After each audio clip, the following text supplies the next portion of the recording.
Well, hello there folks. I thought I'd dedicate this video to my mum, as it's been 5 years to the day after she died, and I thought I'd make this about her life, what she loved, what she liked doing, traveling the world, etc, etc. Basically, practically all the things that she was so well known for, all the best bits as it were. And I just thought it'd be fun to kind of talk about her life, the films she made, the people she encountered, the places she went to. Is basically of my mum and my brother when my brother was a few years old, and that's my mum. She always loved to wear shawls. Mum always loved the sort of showing off nice stuff that she used to wear. She loved caviar, she loved nice expensive things, and having long curly hair and all sorts really. And that's her. My brother on the left. Yeah, I used to call him the chubby cherub, if you know what I mean. You know, when she first started out on acting, she was working out with the works and likes of that of Sherry Lungi, who was one of her acting friends. My mum had a lot of acting friends, and you've probably seen Sherry Lungi with that with what's her name, Barbara Finn or something like that, with former Doctor Who actor Peter Davison in Pat and Cabbage. Yeah, I heard that it got bad reviews and stuff. It got slagged off so much. I say, come on, it's the first episode of this week, for goodness sakes. Give it a break. Give it a chance to shine. Shame, really, because had my mum been alive now, it's all looking at what could and might have been. Or how about never mind how my mum passed away. How about how she lived? My mum lived like a goddess, like a princess, like a queen.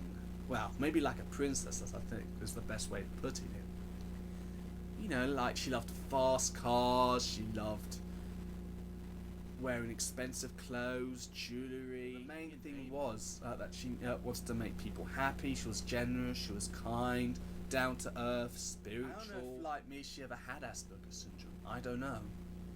I used to think maybe it could be to do with my dad, but I'm not all completely sure. I think it might have been to do with my mum.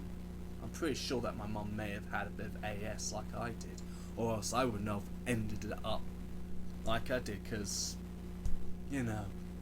a part of me for a long while had been trying to discover the mystery of how I managed to get Asperger's syndrome, and I was trying to feel or trace back to whether my mum had it or not, which might explain some of the behaviours associated with that. That might explain why she was very shy, she got stage fright, why she got... Okay, I know people say, oh, she was this, she was that, she had alcoholism. But I thought, come on, it had to be more than just that, I always thought there was more than this.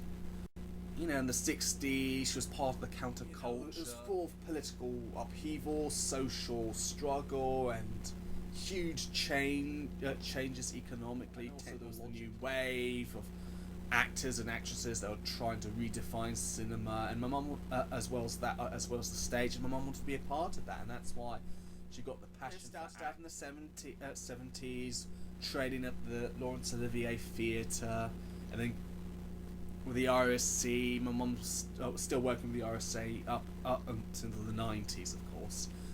But during that period where disco was burning up the charts, films were popular, and disaster movies as well as Star Wars sci-fi coming, there was a lot of this was you have to go back to a time where all of this was happening, and this weekend has basically been about the 70s, so I could dedicate a lot to that as well. There was so much opportunity, and my mum just went for it, and she was getting small little parts in a few dramas and whatnot on TV during the early to mid 70s.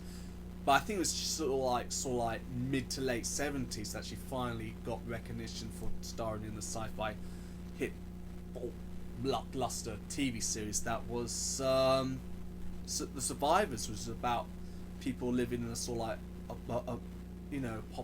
like aftermath of World War III. I think my mum, finally hit the big break, teaming up with Michael Apted and actors Vanessa Redgrave, Timothy Dalton, the legendary Dustin Hoffman on this movie to try and celebrate the life of Agatha Christie and the mysteries that surrounds her disappearance and all that, you know, the crime novelist. And that was the one time that my mum almost in some ways got to, you know, take on the sort of like that taste of Hollywood. But I don't think it was because she eluded her. I think it was because she didn't want to become part of the Hollywood. Oliver Reed was a true, being a true Brit, wanted to dedicate her life more to the theatre back over here in the UK. Though she continued to do a lot of other films like the Hammer Hollywood series, you know, starring films like Children of the Full Moon, as well as doing a bit of art house deco with director Peter Gregory on The Baby and Meek, and she was very more dedicated to doing Shakespeare, and that's why during the 80s and 90s, especially the 90s, did a lot of work with the RSC, though health problems, notoriously as everyone knows, forced her to quit acting, and but I think it also gave her the chance to dedicate more of her life to family, and meant she spent a lot of time with us, and we went on exciting holidays and places like Brazil and all that. And, you know, we stayed at a friend's house. There was a big huge swimming pool.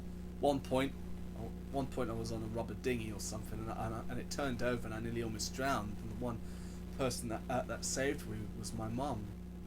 She saved me a heck of a lot from a lot of stuff. I'm not saying like, oh, Mollyquel. I suppose some people at the time, during my teens or early to mid 20s before she passed away, felt that my mum was trying to shield me from the reality of the world out there, even from the financial aspects. Coming back to the point, you know, she really did look after me and make me really feel special. True, yes, she knew I had Asperger's syndrome, but didn't feel or felt or even think that I had it. Maybe she was living in self-denial. In the 90s, after her career came to a grinding halt with a very bad period of time, where there was once again a lot more upheaval and change going on. You had Britpop, you had the Spice Girls, you had Labour, and before that, John Major's Conservative Britain. Oh, it was horrible. And then parts of it were nice, you know. 2000s, well, just as crazy. Not if there's anything I haven't talked about, if there was anything I didn't say, you know, just leave comments on the boxes below, and I hope to do another part 2 of this, as this September's all about my mum, all about my mum month.